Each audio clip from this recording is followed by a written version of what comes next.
We welcome you to the first ever live Bell Ringers podcast. I am Benjamin Goldstein.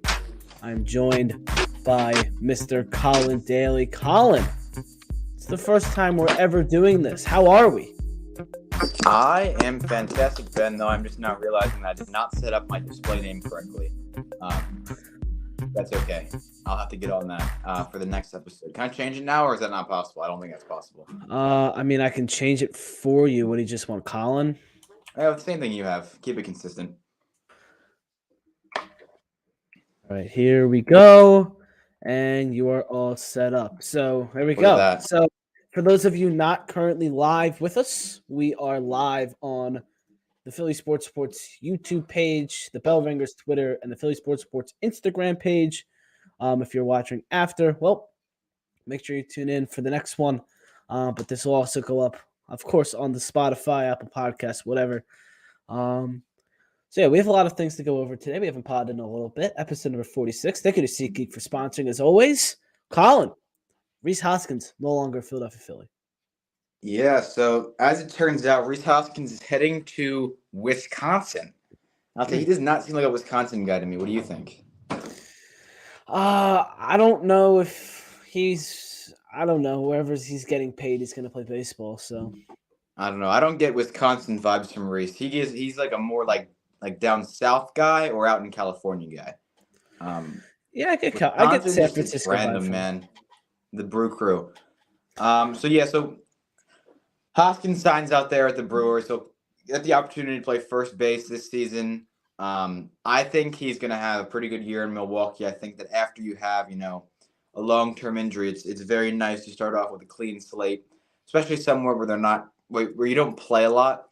So I think it's going to be easy for him to fit in and get treated with the respect he deserves. I'm not saying that wouldn't have happened in the Phillies organization, but I think his road back to being an everyday starter wasn't super clear on the Phillies. So I'm happy for Rhys. I think this is going to be good for his career. And as much as I would love to have him back and think that he should have been back, I cannot wish Rhys anything but the best. That's for sure. Rhys Hoskins, one of the best Phillies of the last, I would say, decade, other than, of course, there's great teams from in 2010 and 11. I mean, Hoskins really brought life back into the Phillies. As Hoskins signed a 2-year, $34 million contract with the Brewers. He had an opt-out after 2024, and he has a mutual option with the Brewers in 2026.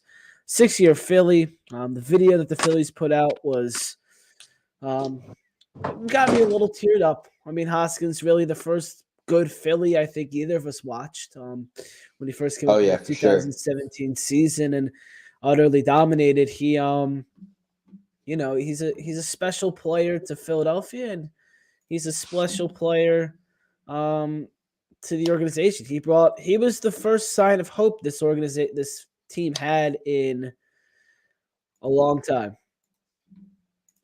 I'll tell you, when he came up in 2017, that was something special. I mean, guys come up and you see all these guys who get recalled from AAA and they come up and they have that moment, right? Weston Wilson is a great example of that. He came up, he had that big home run, but none of those guys keep doing it. He really was the unicorn, Hoskins. When you look at a rookie Major League Baseball player, he comes up and he rakes, and he did not stop raking. And obviously, yes, did he have some struggles in Philadelphia? Of course, everyone has struggles. But what he was able to do and the spark that he was able to light in a very, very dark time in Philadelphia baseball history, it's indescribable. I mean, I really do not think the Phillies would be where they are right now if it were not for Rhys Hoskins' contributions. Because there are points where I think the front office back in 2017, 2018 made moves because they were like, hey, we've got this guy, a young guy that we developed who is good. If he's going to stick around and if he's going to want to be on a successful team, if we don't build now, we may as well get rid of him. When they decided to keep Rhys Hoskins was the same time they decided that they needed to become a contending team once again, the first time since really the very early 2010s. I mean, they built up that team really Hoskins and Nola were really the only guys that stuck around in that 2019 season when they signed Gene Segura, signed Bryce Harper, JT Realmuto, Andrew McCutchen. Don't forget, David Robinson was part of that offseason signings. He only played one game. And really, he really brought hope back to this team. He was drafted in the 5th round of 2014, excelled in the minors, called up in August of 2017 and hit 18 home runs in his first 34 games. It's a record unmatched by any player in Major League history. I'll never forget when he hit that home run in the 8th inning on Players Weekend in 2017, wearing those jerseys that first year with the bell hat, the cream jersey with the red sleeves. Great jerseys. We'll get to jerseys in a little bit because Colin and I both have some comments on this new jersey that may come out, but we'll get to that in a little bit later. Just so many great moments for Hoskins, of course, owning October, the bat spike, and very underrated moment, his opening day grand slam in 2019, scoring Bryce Harper for the first time. I was in the building. The slow trot against the Mets and all of his charity work. Just really the definition of a Philadelphia Philly over these last couple of years. Hoskins had his upsides and downsides. His downsides, of course, the bad defense at first and left field, and is extremely streaky player. I mean, he really kind of is the definition of a Philly, streaky, inconsistent. He's Rhys Hoskins. You knew what we were going to get from him. And when he was healthy, he played a whole season. I mean, the guy hit 30 home runs a year. So I think it's a great signing for the Brewers, going out and getting a first baseman, a power bat in Hoskins. And, it's not just is Hoskins. He was a great leader in the clubhouse. I mean, he was the only guy other than Nola that stuck around through everything. And Rhys is special, man. It's going to be special when to come back on June 3rd. I'll say you brought it up, and I have to go back to it. I cannot believe they got rid of Players Weekend. What was wrong with that? I don't get it. I don't know. The jerseys consistently got worse. They did that black and white thing. What was that, 2019, where the players wore black and white jerseys? I didn't love that. That was some better than now. Yeah, now they have nothing, and the guys just go and play Williamsport in their normal jerseys. Those stink. Well, I loved the nicknames. It was my favorite part. I remember sitting there 2017 just reading over the list of every player on every team. I mean, Jake Arrieta, the Snake. I remember Hoskins was big fella, right? No, so his first year was actually very disappointing. He didn't have one because he came up so late, but he was big fella after that, which is where they started calling it was a partner costume. Did you know that? Do you know who it was with? You remember? Because I remember. Who was? I don't remember. Tommy Hunter was bigger fella. Oh, yeah, I do. Yep. Yeah, Tommy Hunter was bigger fella. Oh, my God. What a name. Aaron Altair, A.A. Ron. It was great, man. There's some interesting. Remember Velasquez was V squared. Remember that first Players Weekend? Hoskins is in left field. He had the shoestring triple play. Unbelievable. Absolutely. I mean, might have been the greatest moment of the rebuild. It's up there. I mean, I also remember there was the triple play that Phillies turned 5-4-3. In San Diego with Maikel Franco. Cesar, it was right to him, stepped on third, flipped it to second, Cesar at second, and then over to Tommy Joseph. Tommy Joseph. And you know who hit into it? I'll never forget. Jabari Blash. I don't know why I know that. For some reason, my name remembers that Jabari Blash was the one who grounded into the triple play. All right, so there you go. Yeah, I missed Hojo too. I was a big Tommy Joseph fan. I didn't like Tommy Joseph because he replaced Ryan Howard, and that always rubbed me the wrong way. Someone had to do it. I know. It was tough, though. Yeah, it was. Tough pill to swallow. I was at that game. I was at Hoskins's or Howard's last game as a Philly against the Mets. When they gave out the fat heads. Yeah, I have mine up. I have mine over there. Yeah. So that was cool. But back to Hoskins. I mean, June 3rd is going to be pretty awesome when he comes back. I'm so excited to see it. I mean, I don't know if it'll be louder than when Utley returned for the first time and he hit those 2 home runs with a grand slam and just completely dominated and everyone cheered for him, gave him a standing ovation. That standing ovation was long for Utley. I don't know how long Hoskins is going to be, but it's certainly going to be awesome. It's going to be a good moment. And that video the Phillies posted, oh, tears, Colin. I haven't gotten a chance to watch it yet. Are you serious? I am. All right, when we're done this podcast, you're watching it. It's like 4 minutes. It's good. So Hoskins, one of the most loved Phillies ever. We'll get to a little bit of a draft later of the most lovable Phillies ever. Colin and I will have fun with that. But you still have any more on Hoskins, or are we ready to switch gears? Let's talk jerseys. So how do I start this? So I guess the Phillies City Connect jersey was leaked. We knew it was going to be the Philadelphia flag colors, which is baby blue and green and yellow. And they were leaked by Gotta Go _MOs on X or Twitter. And here they are. Those are, and I was confirmed by a source that these are for real. So this is the Philadelphia Phillies City Connect jerseys that we waited 4 years for, Colin. Initial thoughts. Yuck. So for those listening, it is the top of the jersey. It is a light baby blue, kind of like the throwback Phillies jerseys with white Phillies script across the front. In an ugly font, kind of like a blocky font. I'm not really sure how to describe that. And then down the jersey, like monster-like almost. Yeah, it kind of reminds me like the monster font in Word, like a Halloween type thing. Yeah. And then at the bottom, it is a gradient. It is, I guess, navy to black gradient. And then on the sleeve, I'll show you the sleeve right now. It's the same thing. It has the gradient, and then there's a patch on it that says City Brotherly Love Philadelphia with a love in the center of it, but instead of the O, it's a Liberty Bell. And I like the sleeve.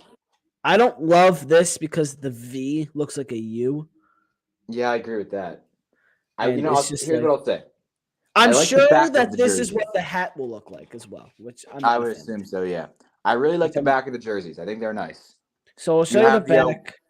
Do you have the Wheeler 45 picture? Yes, I do have the Wheelers. So I like the back.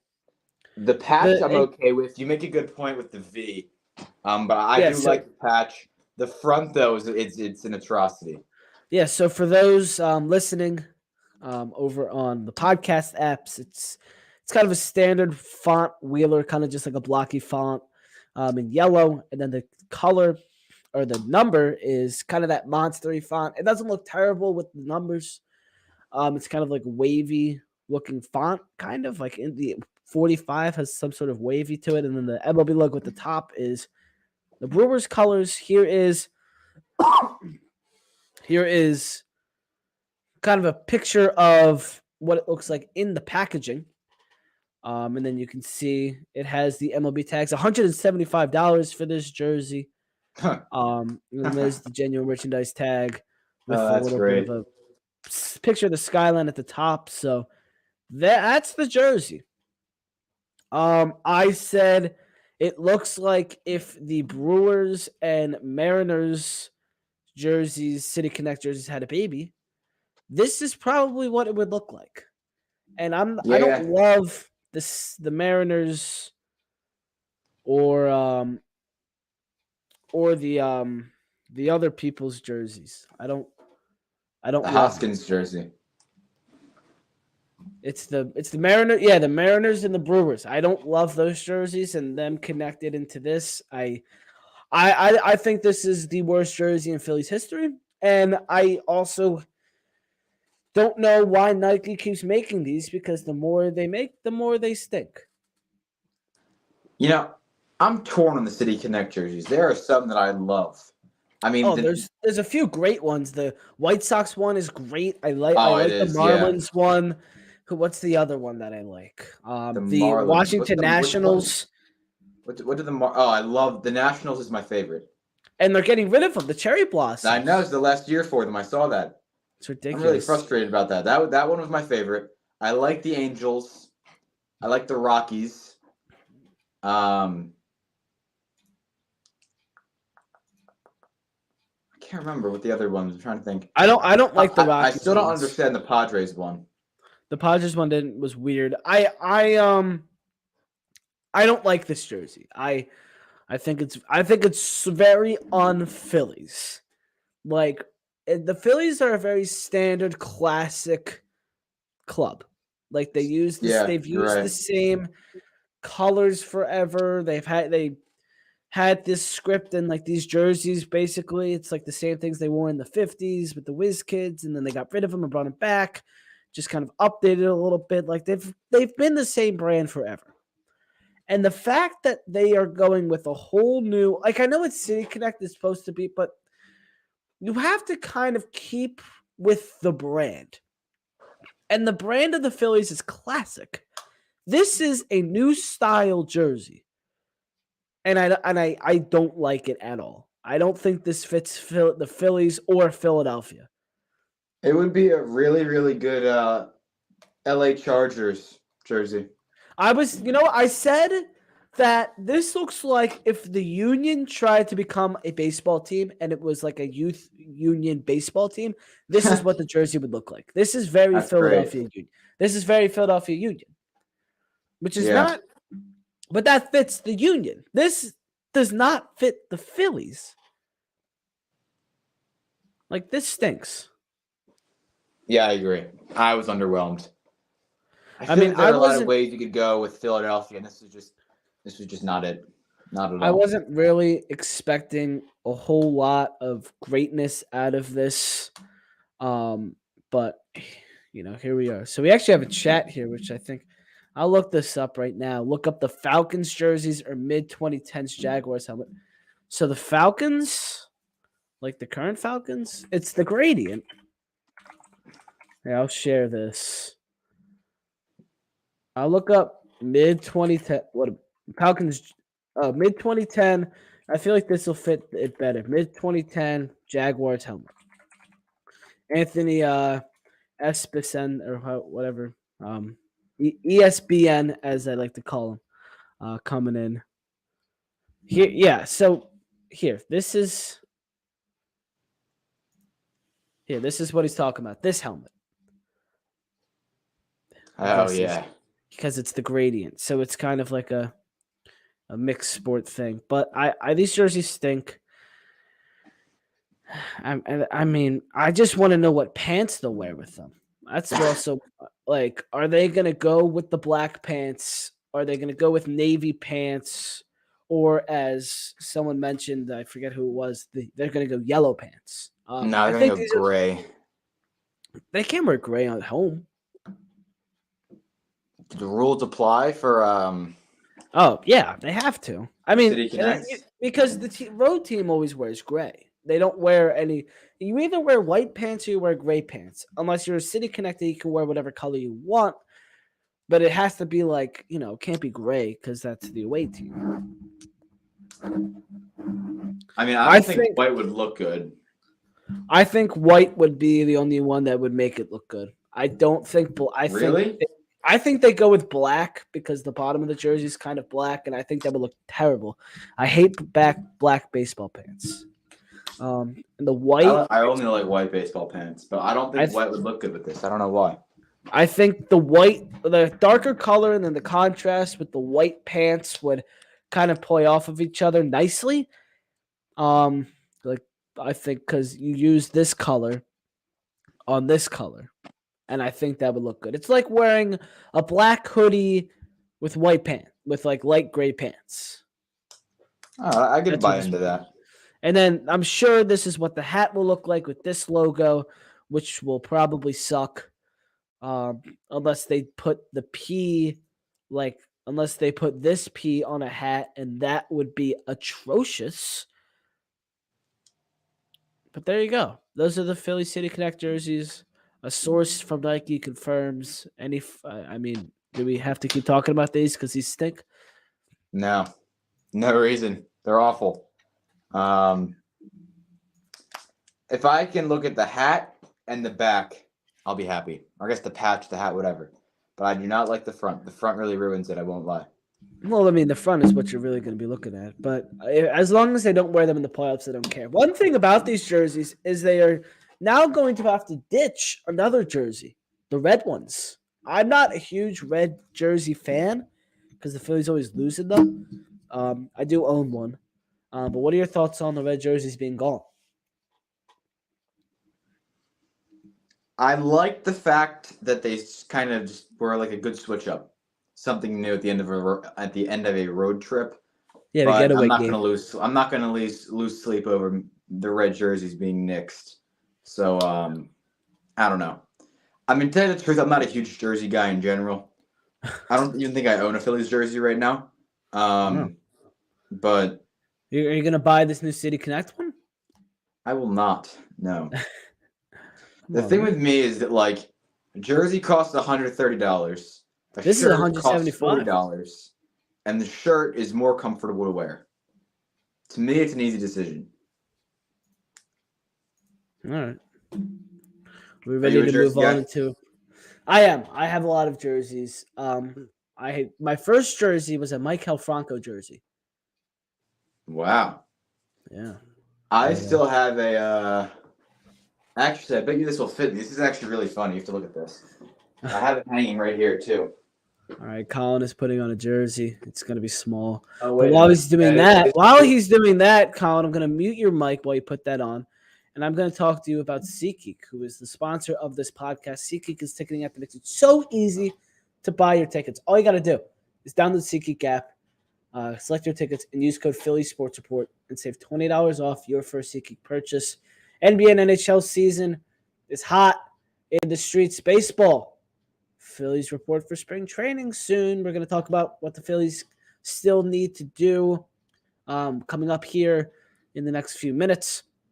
Get your spring training tickets on SeatGeek, get your opening day tickets on SeatGeek, and all that good stuff. So thank you to SeatGeek again for sponsoring. Again, use code Philly Sports Report to save $20 off your first SeatGeek purchase. It's super easy to use. Best ticketing app out there. You know the deal. You know the spiel. So thank you again to SeatGeek for sponsoring. Colin I guess it looks like he's struggling to put the jersey. Oh, there it is. That was well timed, wasn't it? It was good enough. What jersey? It is a little small. What jersey is it? So who do you think? You need to get one. Actually, this transitions so well into our next segment. It transitions so well into our next segment. Are you ready? What do we got here? You made the schedule, man. I don't know. No, on the jersey. What jersey? Oh, no. I'm not telling you yet. Oh, okay. So he's gonna use the jersey as his next. We're gonna draft. Ladies and That's gentlemen. what it is. That's right. Welcome to our next segment. We are drafting in honor of Rhys Hoskins being gone and him being one of the most lovable Philadelphia Phillies ever. We are drafting the most lovable Phillies. We'll do our top 4. I don't know who do you want to start? I kind of put this together, so we can do rock paper scissors for who starts over the phone. Here we go. First off, I have a couple questions. All right, let's hear. So, do they have to still be an active player? No. It can be any Philly. This is just lovable Phillies. Oh. I thought so, but can they actively be on the Phillies, like right now? Yeah, they can. They could be anybody who ever played for anyone who has ever been a Philly. We'll say it that way. But we have to pick who's going first. People want you to draft Ben Revere. Here we go. Rock, paper, scissors. Rock, paper, scissors. Whoa, that was a little delayed from you. We both went scissor. Close your eyes. Close your eyes. On my screen, we went at the exact same time. All right, well, we'll do it again. Rock, paper, scissors. Colin's going first. Colin went paper. I went rock. Colin is going first. Colin, who is your first overall selection? Who's your 1-1? So we're gonna start with 4, of course, because we need to have some suspense. My 4th overall selection. Wait a second. No. This isn't a ranking. Oh, it's not a ranking? This is a draft, bro. Like the MLB draft. Like how the NFL, okay. The Bears are gonna pick, and then Washington's gonna let's say fantasy baseball. They go back and forth. I got you. So who is your 1-1? Bryce Harper. That's easy. Okay. Bryce Harper, the first overall pick in the draft. Now I'm gonna go. And I'm not going an active player. Because that's a second round pick, Colin. That's a second round pick. I know who you're gonna go for here. I'm gonna be mad about it. We're going Mike Schmidt. No one liked him. What do you mean nobody liked him? He's the greatest Philly of all time. No one liked him back in the 80s. People love him now. That doesn't matter. Who you going? Do you get next 2? Are we doing Snake? Yeah, why not? All right, I'm going 2, and I'm going John Kruk. John Kruk. Come on. Great Philadelphia. He was a good first baseman, but, I mean, an even better broadcaster. John Kruk. Colin, who's your 2? Well, it's going to be Kruk, but I'm going to switch it up. Give me Chase Utley. Chase Utley. All right, good pick. You have a reason why, even though I think we all know why. Chase me, Utley. Have you heard that before? I have. Well, who's your 3? Who's my 3rd? All right, I'm going to get into some obscure names here. I guess I have to. I really wish this could be 5. Can we make it 5? Because I have 5. All right. Let's do 5. Number 3. I met this player at Citizens Bank Park, and genuinely one of the nicest players, and that is the Disneyland man himself, Zach Eflin. Zach Eflin? Most lovable Philly? Was this for me or for society? This is for everybody, man. Nah, well, I am everybody now. Colin's going the selfish route. He goes Zach Eflin at the 3. Might have just absolutely killed his draft, and I'm gonna. Okay, so my 3. If you think that's killing my draft, wait till you see who my next 2 picks are. So I never said. So they have to be a Philly. They didn't have to play for the Phillies. What is this crap?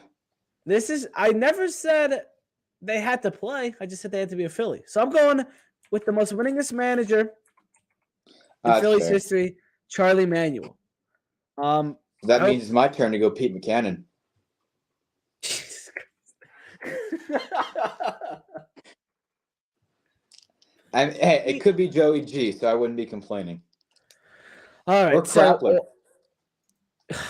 You see that video of him when he was walking and he said to walk and not use cars because it's the same whatever he said? I don't know. The coconut oil guy. I did see that. Yeah, he's an interesting. He's not even managing anymore. He's in the Marlins top free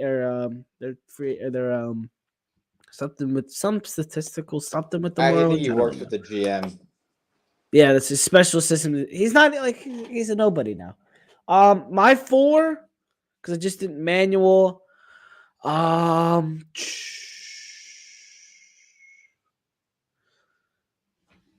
He didn't hustle all the time, but still, he has the most hits of any Philly ever, and that's Jimmy Rollins, who should be a Hall of Famer. Yeah, I agree. That's my 4. All right, well, I'm coming in hot with the guy on my back right now. For no reason, he was one of my favorite players to watch. He didn't play much. Is it Andrew Knapp? It's Peter Borges.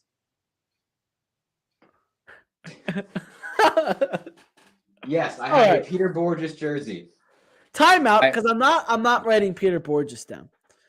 Why in the world do you have of all jerseys? You have a Peter Borges jersey. Why? Well, I own a ton of shirt jerseys. I've got Harper. I have Herrera. Yeah. I have Arrieta. Jerseys. Shirts. I don't like that. Wait, you just say Arrieta and Herrera? I have Aaron Altair. You have Aaron Altair and I have some normal ones too. I have Nola. I have Kingery. Okay. That's Scott I have also real, not. I have Bill Muto. I have Harper. Okay. Did I get Turner? I can't remember. I might have gotten Turner. But the only two jerseys I own are Chase Utley and Peter Borges. Neither of them fit me, but I still. I'm not writing Peter Borges on here. Pick somebody else. Oh, come on. That's not an acceptable answer. Fine, I'll go to my number 5. You're not gonna like this either. This guy, and I have a legit. This isn't like a weird child reason. This guy was a pinch hitter for the Phillies a couple years ago. He was so good. He hit for a high average. He was an all-star back earlier in his career, and he got no love in Philadelphia, and that is Daniel Nava. Who? Daniel Nava. He got no love in Philadelphia. Then how is he one of the most lovable Phillies? Dude, come on. This is my team that is lovable though. All right, so Peter Borges. Yeah, Peter Borges and Daniel Nava.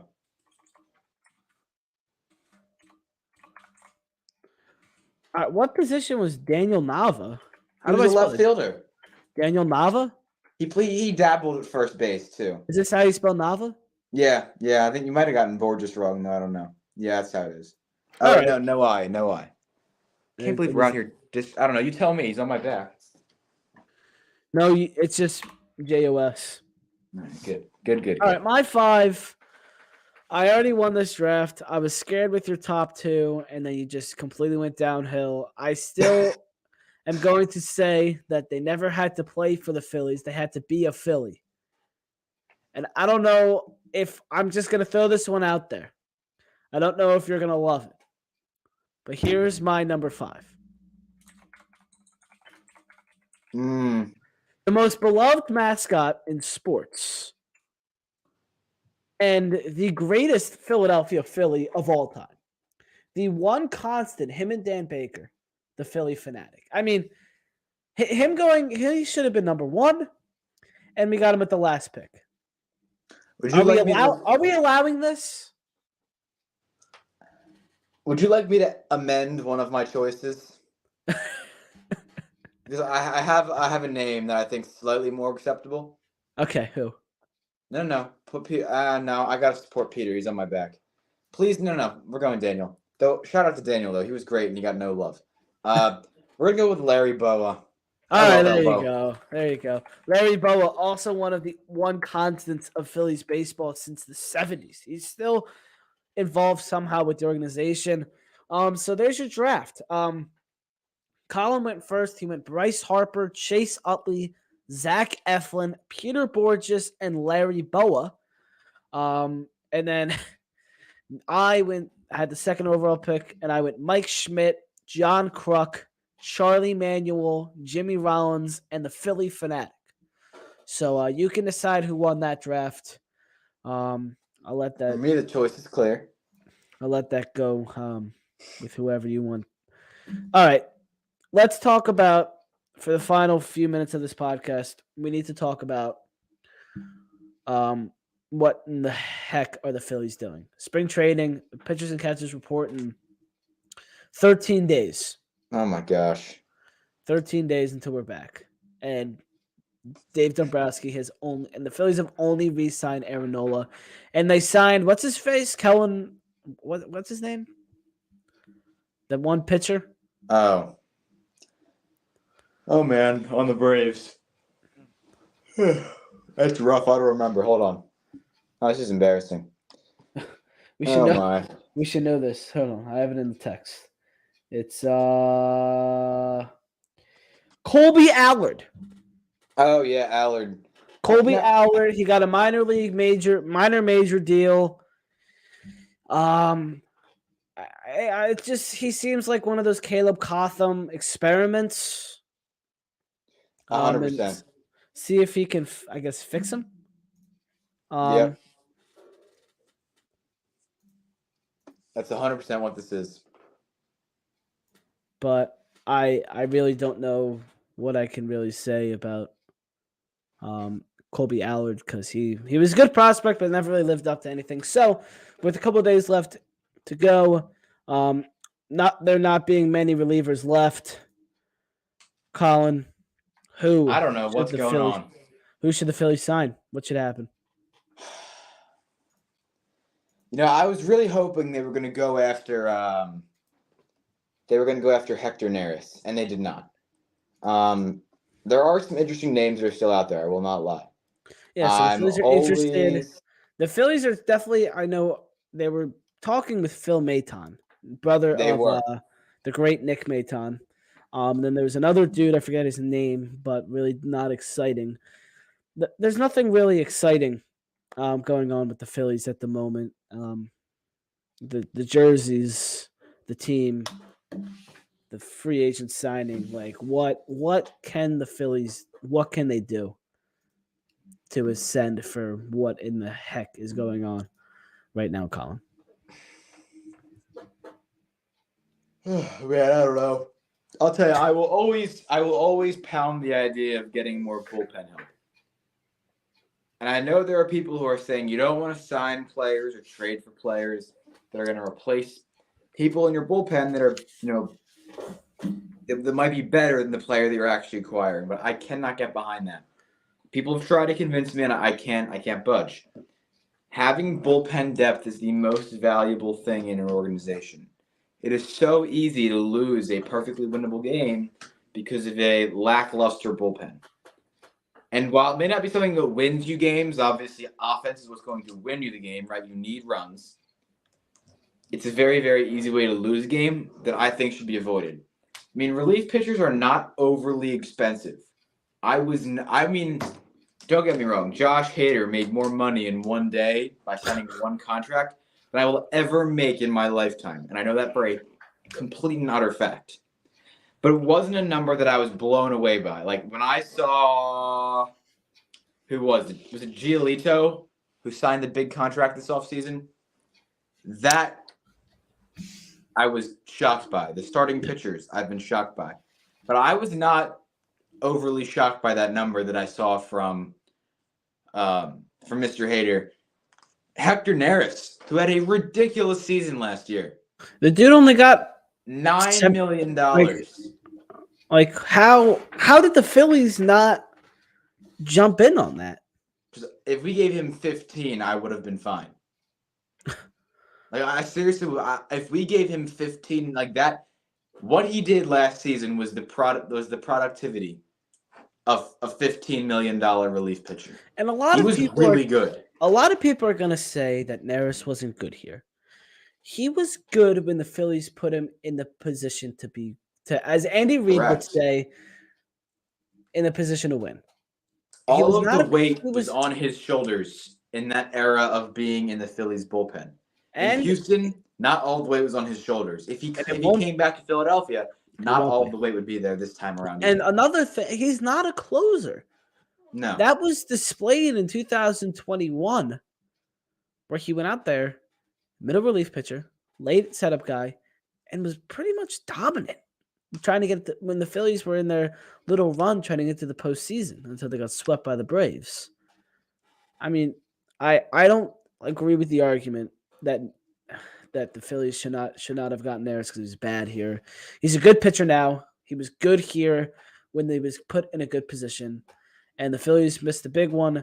And I really at this point don't like. There's been nothing about the Phillies and who they're talking to. It sounds like David Dombrowski has more conversations with a wall than he has with any players this offseason other than Aaron Nola and maybe Yamamoto. I'll still have trust in him, though. I know he will get this team ready when they need to be ready. And I don't know why, because I don't usually have trust in people with a lot of money to do things and spend that money the right way. For some reason, Dombrowski has me on this one. I am confident that he will find a way to make this team successful. I mean, his last couple trade deadlines, especially in 2022, worked out perfectly. Brandon Marsh, Edmundo Sosa. David Robertson had a little bit of a weak run. We had a good offseason last year until Kimbrel kind of got dissolved. But, Dombrowski's good. If they sign one more relief pitcher and he's good, I think this might be a successful offseason. I agree. People are undervaluing the importance of re-signing Aaron Nola. That had to get done. They had to. And they did it. Yeah. So is there anything else we want to touch on? First ever live podcast on the Bell Ringers? Who's your opening day starter? Is it Wheeler, not Nola? It's Nola.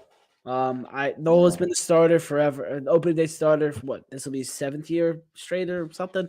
I just think you have to keep that going. And you're opening at Citizens Bank Park against Spencer Strider. And every time the Phillies and Strider have met in the postseason, actually, this isn't true. They didn't pitch Game 3 last year. So scratch that comment because Schwartz started. But it'll be Strider versus Nola opening day in, 50-something days? Which is crazy to think about. I'll be there. That's exciting. Section 301. It's always fun. So thank you guys for watching the first ever live show here. The first ever live podcast. If you missed it, or if you want to rewatch it, you can listen to it on the podcast apps. If you're listening on the podcast apps, make sure to tune in to the Bell Ringers live shows on YouTube, Twitter, and Instagram. And make sure to follow us there as well. Yes, when you're there, go drop a follow. Thank you to SeatGeek for sponsoring. Go save $20 off your first SeatGeek purchase now by downloading the SeatGeek app. The link is in the description or in the bio. Episode 46 of the Bell Ringers podcast is over. Thank you for watching. Go Phils! Go Phillies!